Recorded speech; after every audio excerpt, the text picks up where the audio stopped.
This year marked the 10th anniversary of a terrorist atrocity that changed the world, the coordinated attacks in America that led to the deaths of almost 3,000 people. The effects of 9/11 continue to impact lives a decade on. The Ahmadiyya Muslim Association believes there's been a rise in religious extremism in Europe since 2001.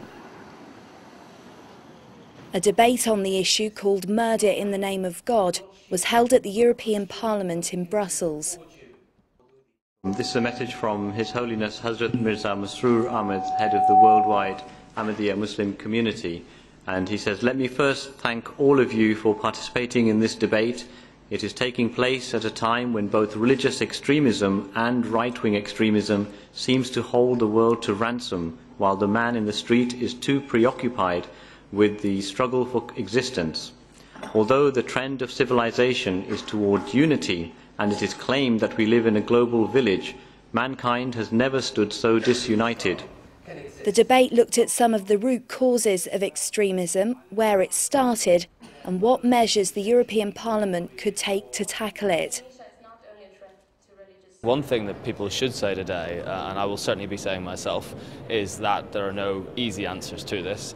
There are plenty of people tackling terrorism from a security angle, but when it comes to the politics and the cultural aspect of things, it depends on each separate country within the European Union. So there are no blanket, easy solutions, but the more we talk about these issues, the more we challenge and have debate, the more successful we will be in tackling them. I think that since 9/11, the world has become less secure. I think there is more turmoil in this world. You know, after the fall of the Cold War, we thought that we were going into a peaceful world, but unfortunately that did not happen. And now we have a global society which has all kinds of issues in terms of extremism. And if we're going to bring about peace, everyone has to come together and contribute. Otherwise, we will not be able to achieve peace. 350 people from 9 countries attended the conference. They told Puka News why an event like this was so important. I think it is very important to have the whole community here in the Parliament to show that they exist and that they are under threat. It's a very good event for fostering or continuing to foster communication amongst people across the different faith traditions, which, that's the era we live in. It's very important to do that. The event was very interesting. I think we need more events like this where we discuss issues that are central but aren't raised very often. And this debate very vocally showed that everyone is on the same side, so we should have more debates like these. But an official who represented the Pakistani government wasn't impressed, and he made his feelings clear. Ahmadis can't vote in Pakistan. It's not based on fact. Any notion that Ahmadiyyas as community have been subject to human rights violation in Pakistan is completely devoid of facts.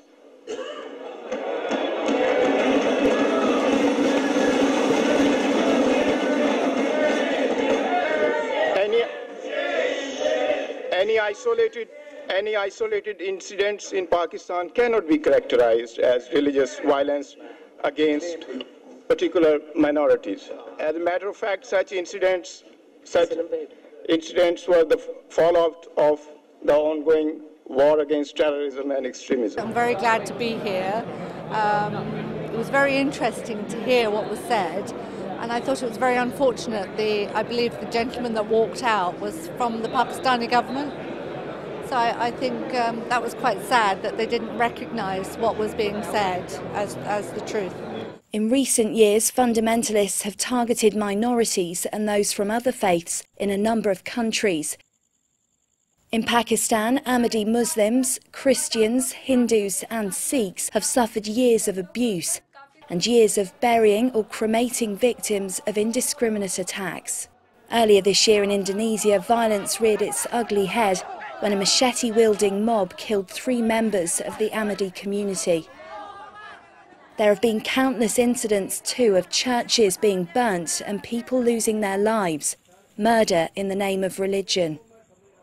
Yet the cruelty is not confined to Asia.